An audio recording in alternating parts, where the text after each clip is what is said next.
Hello everyone, I am Rajni Verma, Director of Tourism and Recreation for India. Today I will be sharing a strategic initiative to increase India's tourism by 10% this year, targeting both international and domestic travelers. Let's dive into the data, trends, and targeted actions. India is treasure trove of culture, heritage, and nature, and spirituality. With over 40 UNESCO World Heritage Sites, vibrant cities, serene landscapes, and a globally admired culinary scenes, we have what travelers want in 2025. But to grow, we must adapt and innovate. Here's a brief overview of what we will cover today. We will begin by looking at how tourism numbers have shifted in India across key historical monuments.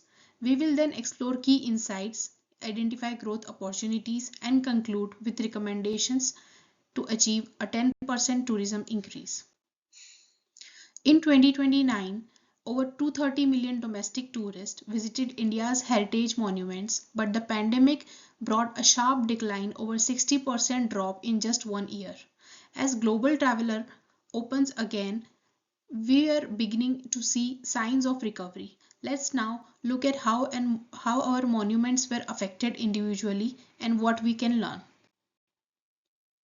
So this is our first graph, and this chart here represents the distribution of tourist growth at various Indian monuments. Comparing the year 2021 with 2019 to 2020, the data has been grouped into bins representing ranges of domestic tourist growth percentages.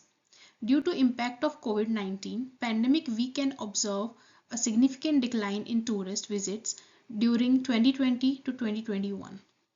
The majority of monuments fall within 60% to 40% growth range, indicating a severe drop in domestic tourism.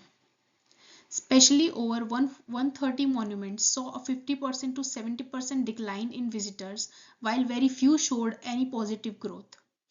A small number, such as those in 0% to 10% or higher positive bins, indicate rare exceptions, possibly monuments located in less restricted or rural areas. This visualization highlights the devastating impact of the pandemic on the tourism sector, especially for heritage sites that really heavily on domestic visitors. This is our second graph, and this shows a correlation between domestic versus foreign visitors by monuments. This chart displays a stacked bar chart comparison of number of domestic and foreign tourists at various Indian monuments in the year 2019 to 2020, this year just before the pandemic hit. Each bar represents a monument, with blue portion showing domestic tourists and the lighter section representing foreign visitors. You can immediately see the dominance of domestic tourism in India. The majority of footfall at almost every site comes from within the country. Monuments like Taj Mahal, Agra Fort, and Qutub Minar stand out as the top performers in both categories. Their long bars indicate they are consistent crowd pullers for both domestic and international visitors. This insight is critical. It helps us identify which monuments are already functioning as dual attraction sites.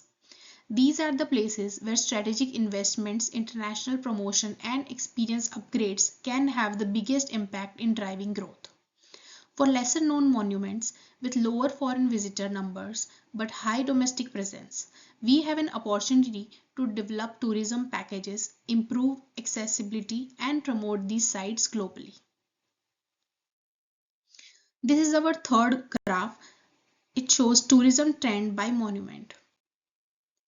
This chart illustrates the tourism trend by monument for the year 2020 to 2021, highlighting the top 5 most visited monuments in India during that period. Despite the pandemic and widespread travel restrictions, the Taj Mahal remained the most visited monument, recording over 63 lakh visitors. This shows its continued popularity and cultural significance even in challenging times. Following the Taj Mahal, we see Qutub Minar, Sun Temple in Konark, Red Fort, and Agra Fort maintaining high visitor counts.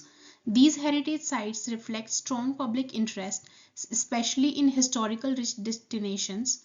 The visitors count dropped significantly after these top monuments, indicating that tourism was heavily concentrated in a few iconic locations, possibly due to limited travel options or people's preferences for well-known, easily accessible sites during pandemic.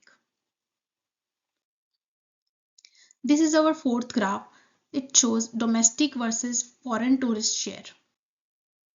Now let's take a look at the overall visitor composition across India's monuments in the year 2020 to 2021. As you can see clearly in this pie chart, domestic tourists overwhelmingly dominate with more than 17 crore visitors compared to only around 95 lakhs foreign tourists. This massive disparity is understandable due to the impact of COVID-19 restrictions, which heavily limited international arrivals.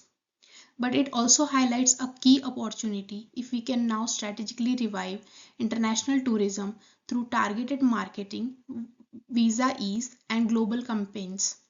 We can unlock tremendous economic potential. So while domestic tourism continues to be the backbone of our travel industry, foreign tourists bring in significantly higher per capita revenue. Our 10% growth strategy must include both strengthening domestic travel and reviving foreign arrivals to pre-pandemic levels and beyond. To conclude, the data clearly shows us both the impact and opportunity we now face. India's tourism sector experienced a sharp dip due to COVID-19, but signs of recovery are emerging, particularly in domestic travel, which remains strong.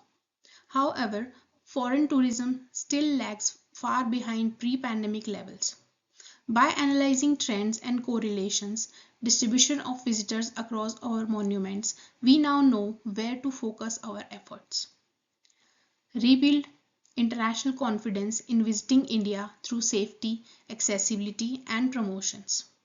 Strengthen infrastructure and transport to attract tourists to diverse regions beyond the usual hotspots. Leverage data to drive targeted campaigns both domestically and globally. With strategic planning, we can not only achieve a 10% growth in tourism, we can reposition India as a top global destination. Let's work together to make India's rich heritage, culture, and hospitality more visible and accessible to the world. Thank you so much for listening to me.